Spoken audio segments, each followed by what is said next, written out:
Hello, everybody at Musora. My name is Matt Hinkle. I am a music teacher just outside of Raleigh, North Carolina. I teach music at an elementary school, and I have for about the past 7 years. Um, I first started playing guitar when I was about 13. It was right before I started high school, but I've been singing in choir since before that. Weirdly enough, I wasn't really that into music as a kid. I kind of started singing almost by accident. When I got to middle school, it was time for me to choose an elective, and nothing really appealed to me, so I just kind of picked choir on a whim. And I ended up sticking with it through most of college. Um, but it wasn't really that I got that invested in music until um, a friend of mine, when we were in eighth grade, I guess, we were probably 12, 13 years old at the time, got the Guitar Hero video game. So this would have been about 2006 when that sort of thing was like really at its peak. And that was the first time that I got really into what would become a lot of my favorite bands, or at least my early favorite bands, which were the like classic rock kind of all-time greats like the Rolling Stones and Guns N' Roses and Aerosmith, Black Sabbath, that kind of thing. Um, I didn't really take the guitar super seriously though until I got to college. I took lessons throughout high school, but I didn't really make a whole lot of super meaningful progress and start to really find my voice until I started studying music in college. And the school that I went to, the University of North Carolina, didn't actually offer a guitar program outside of classical guitar. And me, of course, being primarily like a rock and roll and blues guy, that was a very different world. So I tried that out for a little bit, and I kind of thought, if it's gonna feel like relearning a totally new instrument, then I might as well just actually learn a new instrument. So I tried out a bunch of things. While I was there, I took drum lessons for a semester. I took piano lessons for a semester. I took voice lessons for a semester, and I kept singing in choirs. But I also made friends with people who were other musicians for the first time. When I was in high school, my friends weren't musicians, so I didn't really have anybody to play with, any like real reason to get better. I was just kind of, just sort of picking the guitar up whenever I felt like it. And that was also when I started to explore a lot of different kinds of music. So I started studying jazz and world music. A lot of my friends got me really into a lot of like heavier metal and more modern music. So that was when I started to discover bands like Avenged Sevenfold and Periphery, and even get into like some of the just the darker, older, more, I don't know, extreme forms of music. So I started listening to more bands like Slayer and Crowbar and Korn and stuff like that. So after I graduated from college, I got my teaching certification and started teaching music at an elementary school. I still kept in touch with my friends that I had played with. We had a cover band in college that we would do, Guns N' Roses and Motorhead, and what else did we do? Scorpions, things like that. The heavy classic rock. I started really writing my own music around the time that I was about 20 years old. I'm 30 now, so it's been about 10 years. And I really started, things really started to click for me. And I kind of discovered who my biggest influences and what my voice on the guitar really sounded like.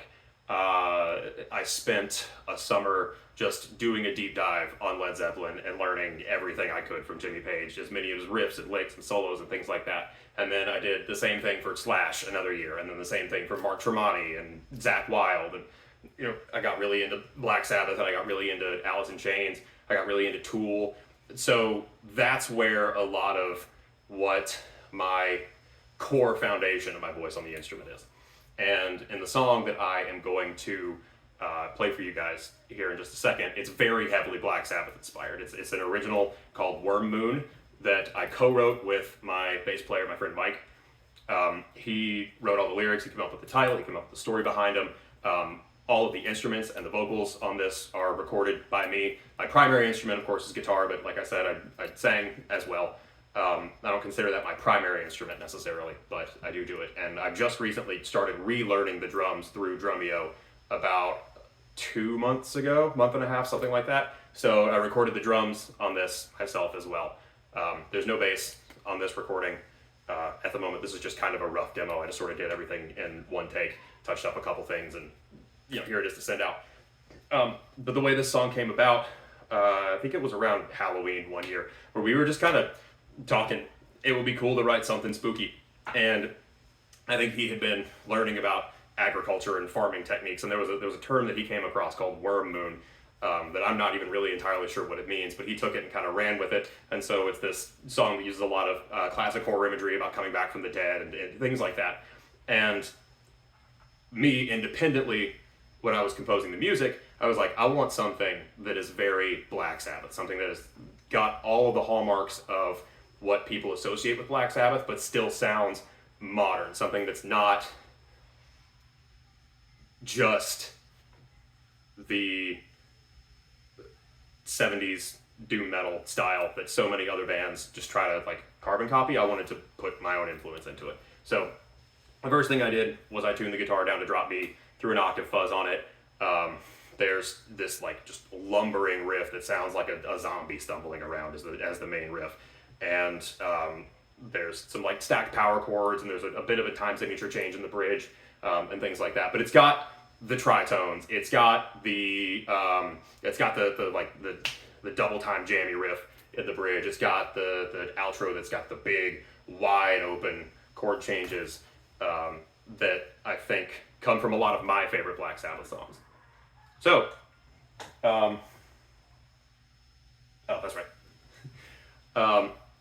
And as far as why I'm applying for Everyday Musician, it's my friends and I are now all at a point in our lives where I think we're settled and we're ready to start taking our recording and our songwriting and our performing seriously. And I feel like being on Everyday Musician and getting that kind of experience with an industry professional and being thrown into that studio environment, and being able to put something together like that would be a really good experience, very beneficial to allow that to come to fruition, to nurture that. So this is Worm Moon.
tune.